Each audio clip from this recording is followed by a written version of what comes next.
We'll get started in like a minute or so, and as soon as I get my screen up.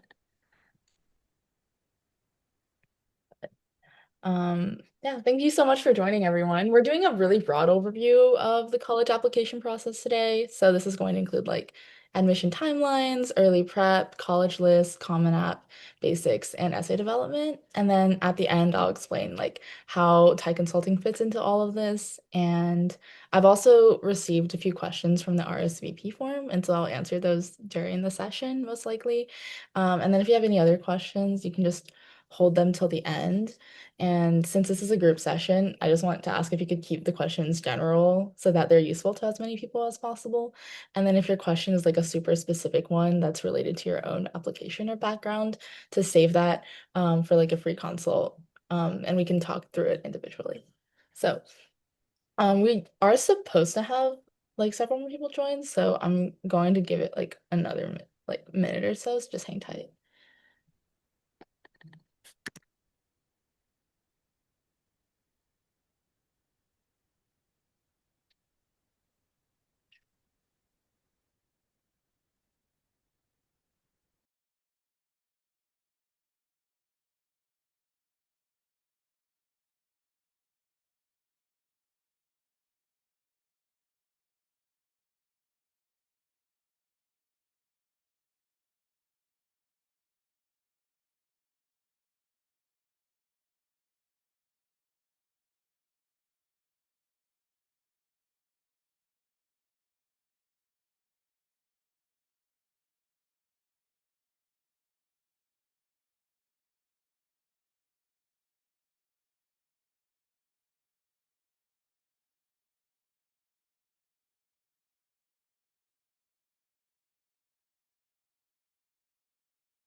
Okay, let me just get my screen shared and then we can get started.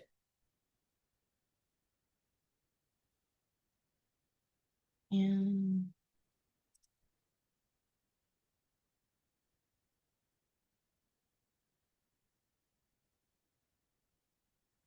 okay.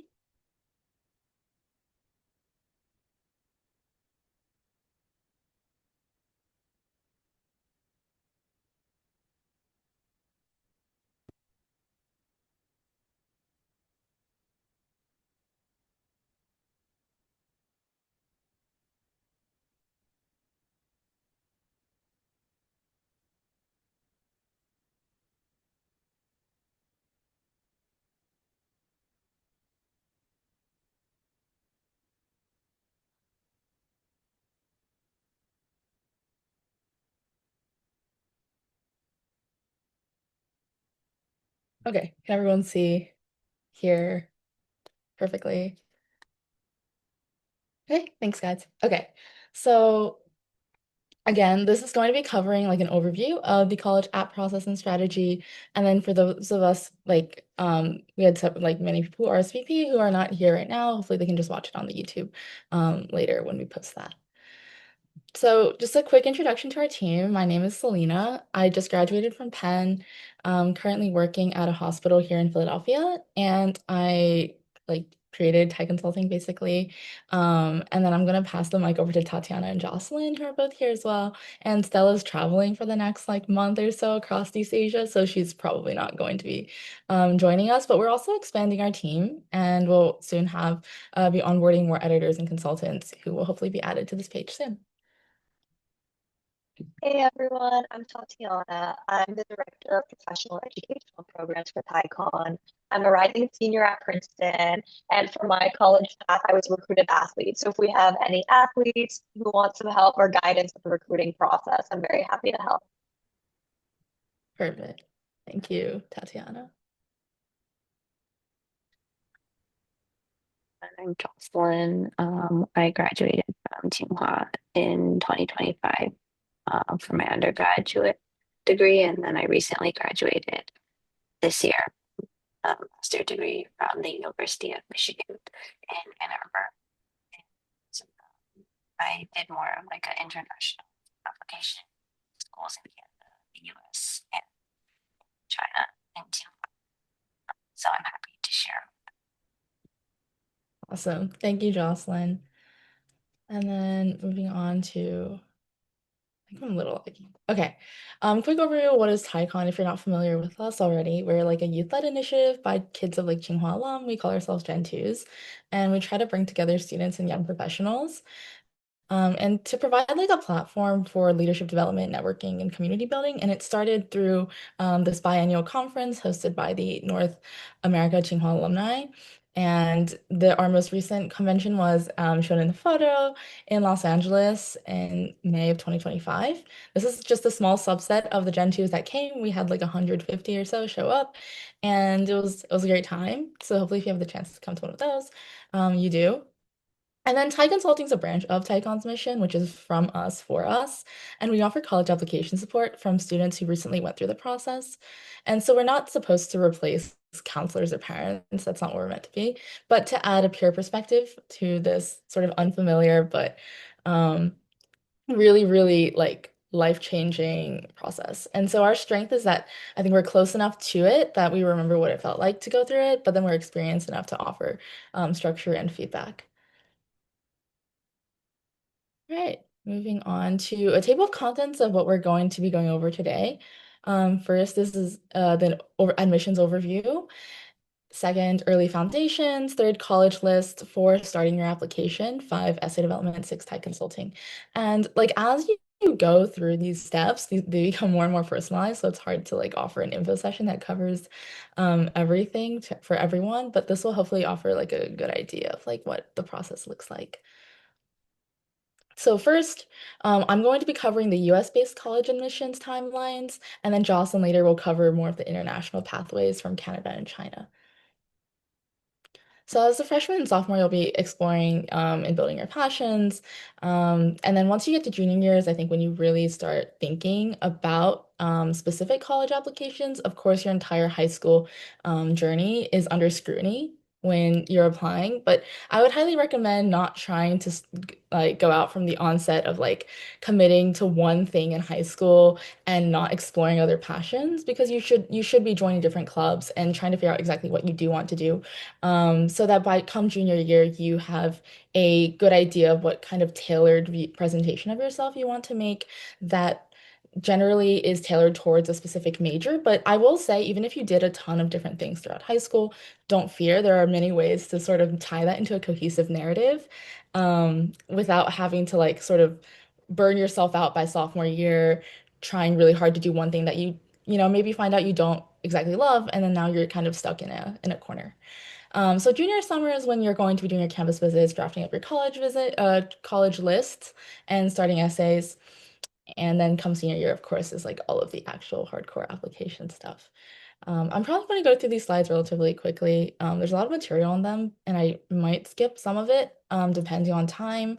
And so that way we can do some more like personalized questions at the end. Okay, so this is the fall of your junior year. And so this is when you take the PSAT, register for the SAT, ACT. We had a question on when to take the SAT. So this is your answer here is that you should generally start preparing during sophomore year or early junior year and then try to take it for the first time by the winter or spring. So that way you have time to retake it if you need, but then you're not doing it so early that colleges disregard it basically.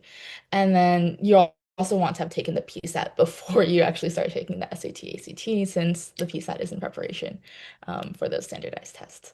So you don't want to be swamped with taking the standardized exams in the fall of your senior year, but like there's plenty of time between junior winter to junior summer to take it. I think they offer like more than once a month, or if not just once, but that is more than enough.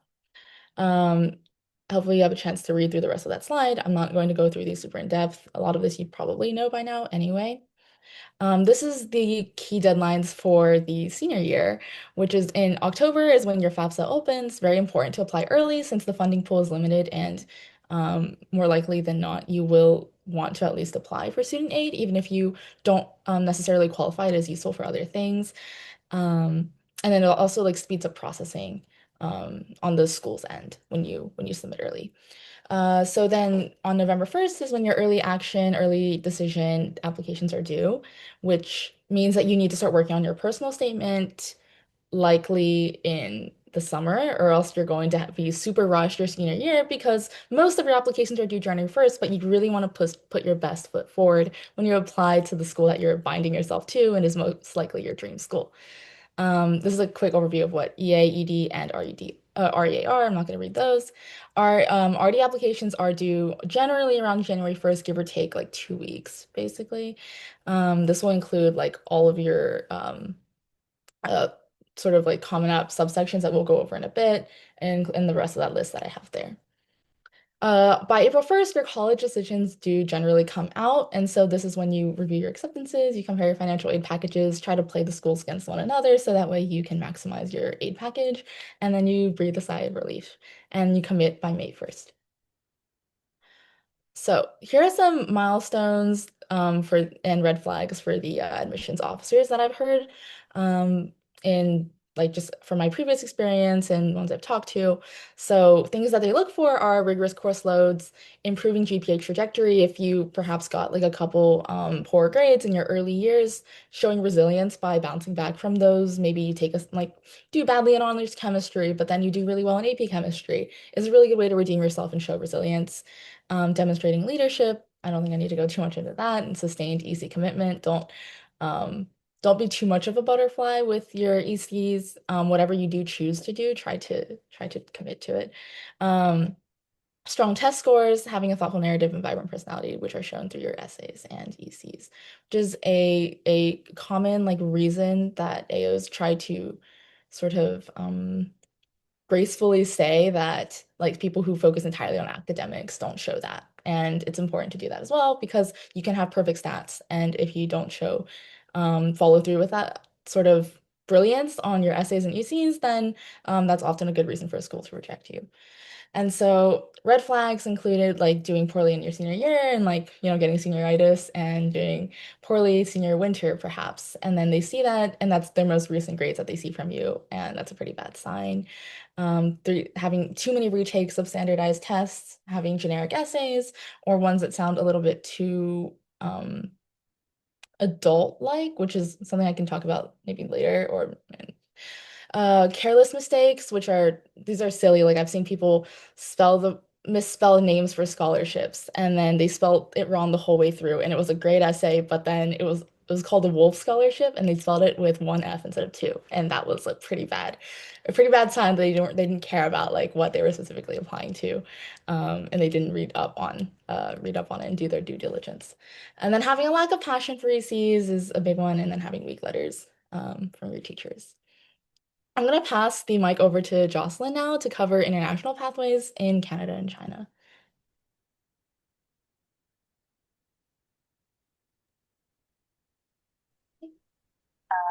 I'll start first with applying to universities in Canada.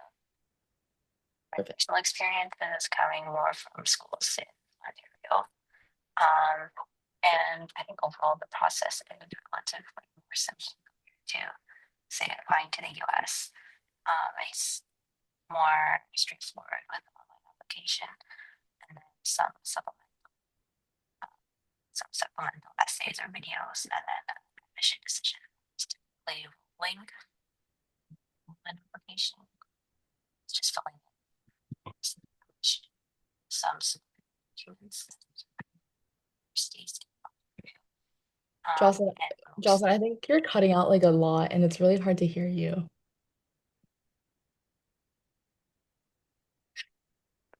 I'm sorry. I know you're in China and the Wi-Fi Yeah, maybe the connection may be yeah. difficult. Oh, Wait, that was better. Try again. is it better? It is, I think it was better. Whatever you Uh, did. okay. Okay, I'll just start from the online application. Is it a little better now? It is a little better Yeah, now. maybe just try speaking up, I think, Okay. if possible. Um, uh, for the online application, it's a very straightforward and easy to follow process. Just rank your universities. It's still saying my internet's unstable. It may be a little unstable, but it's better than it was. Okay. Um, and then for application requirements, it's typically just your transcript with your top six grade 12 courses, and then some schools will have required courses, typically like English or math. And then there's some short essays, only one, not more than 2 to 3, and then some degrees might require portfolios or more based architecture based programs. And then once you submit the application, there might be some pre-recorded video interviews that are just behavioral questions. So there's not really typically any live interviews. And then rolling decisions will come out starting from January all the way until May. And the process is relatively quick. And typically, some other tips are that there's no standardized testing or resume required letters. Um, it's more of fulfilling the course, getting the required minimum grade, submitting the appropriate supplementals. Good. Yeah. Okay. Okay. Then I'll talk about applying to universities in China. This one is more for Tsinghua University itself, because that is the university I applied to in China. And this application is more similar to a US application, with resumes, recommendation letters, statement, and then a video, a little bit about yourself, and also portfolio for their art and design, and then also sharing more about your extracurricular activities. The most important thing is the language requirement because most programs are Chinese versus in English, so you're required to submit a HSK score for your Chinese proficiency. And then regarding academic performance, there's not really standardized testing requirement. Students to submit AP, IB, and or other standard from different parts of the world. So, so there isn't like a strict requirement for it. We could go to the next slide. Okay. Um, yeah, and then there is an interview. It's live. It's a more comprehensive evaluation, and then here they not only want to know about you, but also they want to kind of see your Chinese proficiency. There also will be questions in English, and it's more like self intro. Now they also kind of want to see why you want to go to Tsinghua because it is a bit more unique decision for international students, and then other program related questions about more towards your major, or also your understanding of like Chinese culture. Um, I think the most important question would be answering why you want to go to Tsinghua. Um, and it's also, I think it's really unique if you can leverage your Gen 2 background and then share your interest in studying in Beijing. Some other tips are that sports is really important to the school, so that's something that you can highlight. And while it might seem like kind of a daunting task to study in Chinese and go to a new city across the world, it's overall a very rewarding experience for anyone who wants to. Awesome. Thank you, Jocelyn. And then now Tatiana can cover alternate pathways, which is applying to universities as like an athletic recruit. Yes. So obviously I was recruited as an athlete. Basically, I was playing or doing fencing my entire life.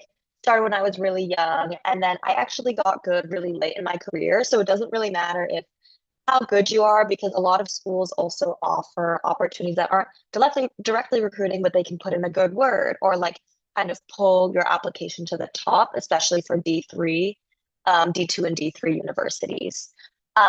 Me personally, I visited three official schools around my junior year, and I was committed to Princeton already by my junior fall. As for the usual timeline, your sophomore summer, you can begin reaching out, cold emailing all of these coaches. Don't be discouraged if they don't respond. A lot of them don't. So the trick is to just keep emailing them, updating them with your results, etc.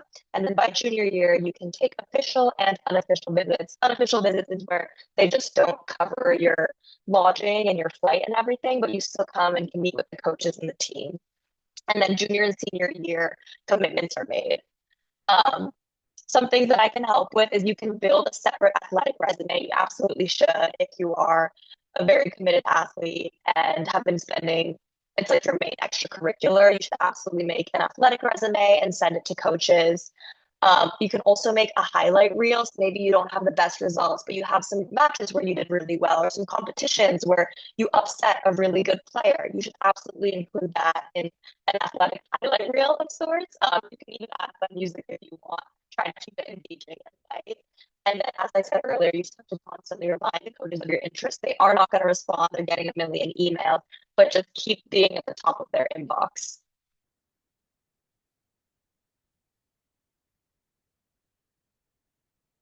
Awesome. Thank you, Tatiana. All right, next up, okay, this section is, hold on one sec. I think I'm frozen. No. Okay.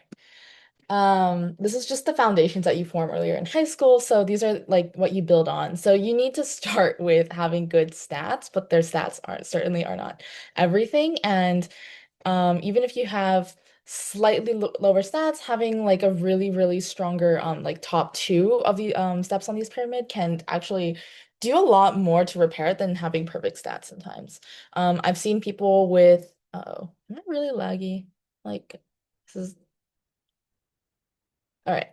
I've seen people who have like perfect grades and test scores not get into their top tier schools, and people with just a one really, really focused and unique passion project and more average grades and test scores get into really good schools with basically the same other underlying demographic information. So definitely need to have these baseline qualifiers, but they're not everything. And also the rigor is judged in context, by the way, if you're worried about your school not offering a wide variety of AP classes or extracurricular opportunities. There's a school report that the counselors send, and I can show you an example of one if we ever do a consult together. And it basically goes through like what the school's context is in, what kind of environment it's situated in, what the community is like, what the makeup of that community is.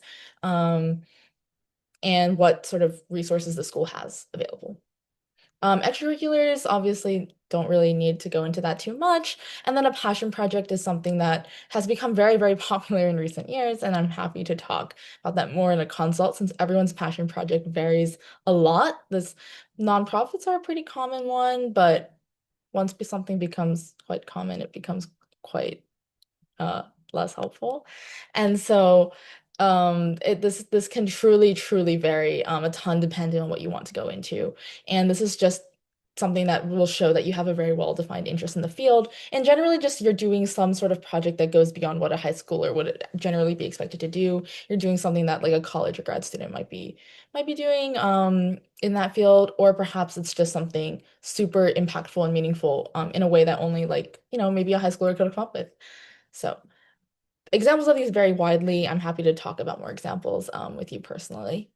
Okay, summer planning, this is important. Don't like waste your summers, but also have fun. Like do something that you enjoy. And then everything can be tied into a cohesive narrative later on. And you can do so many things with your summers as long as you just show that you liked what you did, you cared about what you did, and you invested yourself in it. So this can be structured, but it doesn't have to be. This can be research.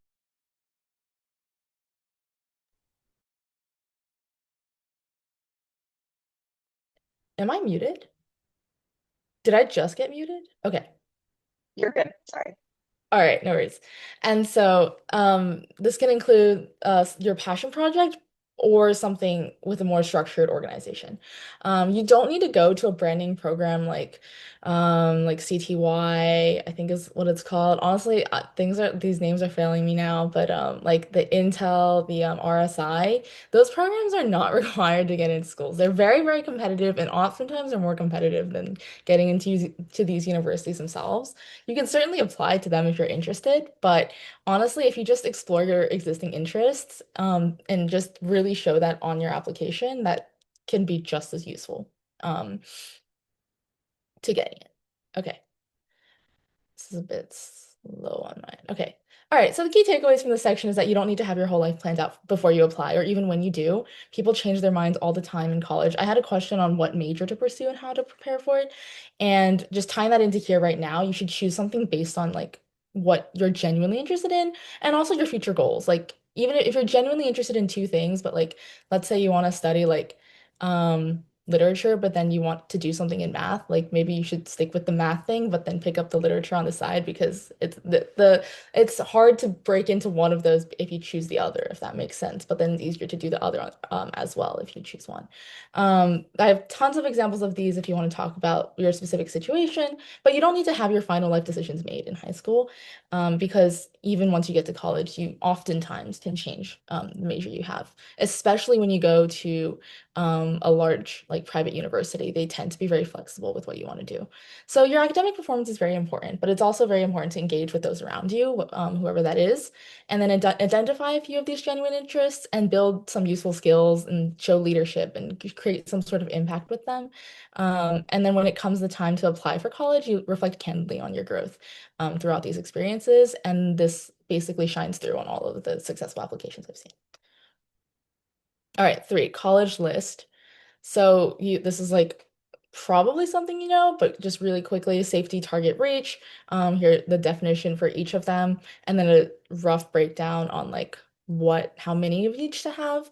I think nowadays it's become quite popular to apply for about double of each of these. So applying to like three safeties, six targets, and then like 10 to 12 reaches is quite common now. But maybe like 5 to 10 years ago, the common advice would have been what's on the screen. And I think this is just largely because people use like they combine the Common App and the Coalition app. Um, and then like some of the school systems have their own separate application, which lets you increase the number of schools you apply to. That's up to you. And again, this is more very, very tailored to your circumstances and what state you're from. But I will let you in on a secret, which is that even if you are a top student with perfect stats, you still have reached schools. Even if you are at the 25, if you are at the very top percentile of the GPA and test range, for a top school, then it's very, very hard to guarantee, even um, if you have the stats that match, because these schools are so selective that they are not guaranteed for anyone. Okay, these are some factors to consider: academic, social, cultural, location, admission strategies, career and research, and financial aid.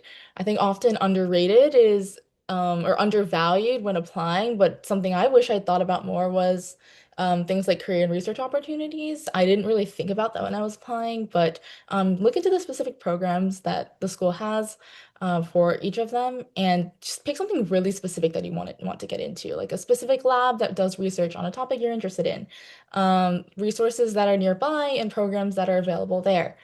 I was lucky that it worked out for me, but because it happened to be in a big enough city that there was everything available, but I very nearly went to a school that probably didn't have a great fit, but was otherwise, I thought, in the other factors fit me well. So, um, just like it's important to consider all of these. Don't just look at prestige when you're applying. Genuinely think about where you want to spend the next 4 years of your life. Um, and you don't want the decision to be based solely on like a US News ranking. So,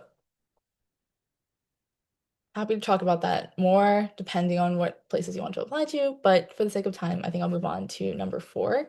So this is just simply starting the application, a breakdown of the Common App sections. This is pretty self-explanatory.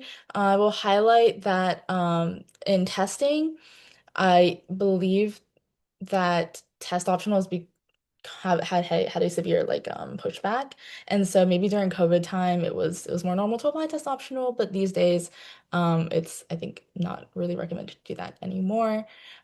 Don't undervalue or don't underestimate how much time it will take to put in your grades one by one. This takes quite like an hour or two. And so if you're doing the Common App very close to the deadline, don't think you can just blast through the form. There are some sections of the form that take a really, really long time. One of these is education, since you have to enter your grades one by one and your courses, which can be complicated, especially if you did dual enrollment or you had like credit from like before you went into high school for high school courses.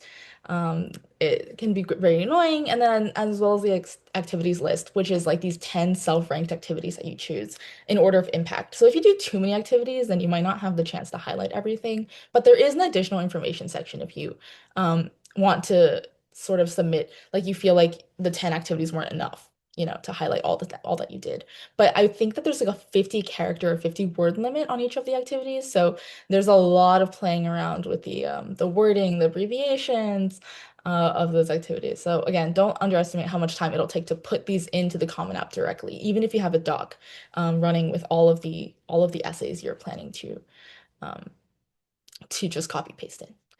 Okay, and then just it's important to waive your FERPA rights so that way the recommenders can submit anonymous application or anonymous reference letters. If you accidentally forget to do that, the schools basically will disregard the letters. So remember not to do that. Okay. So here are the general different types of essays that you'll have to write for each of them that don't include just filling out a form. So one, your personal statement, 650 word maximum, and they call it the Common App essay or personal statement, interchangeable.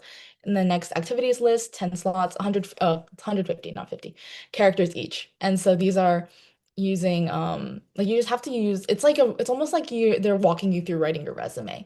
And except in a very annoying way. So you just want to use strong verbs and highlight the outcomes rather than work on like describing everything about what the activity was. Just write the most important parts. Additional information is really optional and you should only use it if you genuinely have additional context. Don't write like an extra essay begging to be admitted to the school. It's that will probably get you like rejected or something. I like you should really only use it if you have some sort of extenuating circumstances that you didn't address in your personal statement. Um, and this is up to 650 words. Supplementals vary a lot. Generally, it's just like why us or what does diversity mean to you is a common one. Write a letter of gratitude to like your parents, something like that. Um, Usually there are two to three. Some schools have a lot more. Um, and then some schools have like one. So it's really, really school dependent. And then you just find those on the Common App. Once you add the school, the supplementals will show up. Okay. For organizational tips on doing the Common App, you should create a spreadsheet for running deadlines and the supplements and all the requirements that you have a rough idea of how much work is going to go into each application. Jot down the ideas and personal themes and I mean, I just use my notes app and that's honestly how my personal statement began, but it's totally up to you how you come up with your essays. But you do want the spark to be genuine. You're gonna go through a lot of refinement as you write. Um, but you want that beginning inspiration to be something that you truly believe in. Okay, and then you can create a separate list of your achievements, hours, and experiences, along with any reflections. So this is something you can do if you guys aren't applying immediately, then you should start a list early on in high school where, let's say you have a meaningful interaction with, I don't know, someone while you're volunteering at the hospital, or you just have some sort of experience where you want to make note of that so you can mention it later, or that you can just think about how that made you feel, whatever reason, or like you just need to literally write down like how many hours you volunteered at certain events. You should have a list or running like notes. It doesn't really matter how organized it is as long as you can understand what it is. Like a running notes app, like thing, a doc, whatever. And then just this will make your life significantly easier once it comes time to apply and you have to like actually tally everything up. And then if you include like ways to verify contact information, things like that. And then obviously you should work on your essays before senior year begins, but it's not the end of the world. If you don't, just I would recommend doing that at least in like August or something before school starts. All right, finally, essay development. So your personal statement should focus on your identity, growth, and perspective, and not like a specific accomplishment. This should be something more human, less like a place to flex. You can do that in your activities if you want, but you want to really show your emotional intelligence and authenticity here, and not just like winning states was the most meaningful thing of my life. Specifically, like I'm the California state champion of like the 400-meter dash or something. Like you want to focus on your long-term interests and just deep down who you are. Some people will make it major tailored, but you don't have to because so many supplementals ask you why your major or why us that I personally put my Y major in the actual like supplemental Y major rather and then my personal statement was focused entirely on my own identity and trying to show what kind of person I am or I was. But it's up to you. You can tie the two together. It's not like they give you so much room to make the personal statement whatever you want it to be. Um, and just again, a lot of the stuff I've talked over before, you should be specific, start early, jot down ideas, and then reflect more than have like a solid plot. Like you don't have to have a solid plot. And then avoid terribly cheesy metaphors that are really, really common, really overdone. And sometimes it's a very fine line to walk between being authentic and being like overly dramatic almost about your personal statement if you're like overblowing something or like you're just making something up that didn't actually happen that is often very, very obvious. And yeah, so feedback is very important because of that. It's hard to sometimes judge on your own. So you should seek it out early and then get second opinions. And a lot of that is what we're here to offer. So let's move on to Thai consulting and where we fit into this. So this is like um individualized application support from a uniquely relatable community. So we offer a free 30-minute introductory consult to anyone who attend today, anyone who's in the TYCon community. And this is just for us to assess where you are in the application process. We can discuss your college list, timeline, and then your essays and next steps. And this is just the best place for you to ask personalized questions about your situation. For those of you who weren't here earlier, I will reiterate, like we will have open questions at the end, but we do ask the questions you ask be more general than very tailored to your situation, just so everyone can take away from it. We currently offer essay editing services, which include a personal statement package, and this is one 30-minute pre-editing call, an intensive editing asynchronously by your editor, and then a 30-minute follow-up. And these edits are focused on structure, voice, clarity, and reflection. And then for supplemental essays, they're 25 per supplemental, but are having follow-up calls as needed, and rather than having the full 30-minute pre, 30-minute post. And then coming soon, we're launching a campus hosting service in early July, which will be a 2 to 3 hour campus visit with current students at that university or recently graduated. And this will offer inside perspective from our network of Gen 2 students. And hopefully in the future, we can offer broader application strategies like passion project advising and student matching, but we shall see where this takes us. So here's a flow chart of how this works. So today you attended the info session. We have a 30-minute free consult, which there's a QR for at the end if you're interested. And this is where we'll talk about like more of your specific circumstances, one-on-one. And then if you have a draft of your personal statement, then that breaks into these three like flowchart categories here. So if you have a mostly complete draft, then the free consult will include an initial review of this essay. Maybe we'll make it a little longer if needed, like a 45-minute consult instead of 30. And then one round of detailed asynchronous edits, and this would be a $100 flat fee. And then yes, if it's rough and underdeveloped, then we make the free consult more of a strategy review and then just an introduction to who you are. And then we have multiple rounds of feedback, maybe 2 follow-up meetings um, after, and that'll be a 150 pilot fee. And then if you don't have a draft at all, that's okay. We'll do a free consult where we focus on brainstorming and like, again, the intro. You write the first draft, and then you can return for either a one-round or multi-round interview, depending on which of the first two categories you fall into. So hopefully that makes sense. And thank you so much. Okay, we have like 15 minutes left, so we have plenty of time for questions. I will send a feedback form in the Zoom chat shortly as well. And then you can stay connected to TyCon in general by visiting our website or following us on Instagram. And then sign up for a free consult on the left here. And that takes you to my Calendly where you can sign up for slots, mostly available in the next week and a half. I'm traveling a lot at the end of June, so I will be reopening my availability in early July. Alrighty. I'm going to stop sharing and so I can take questions.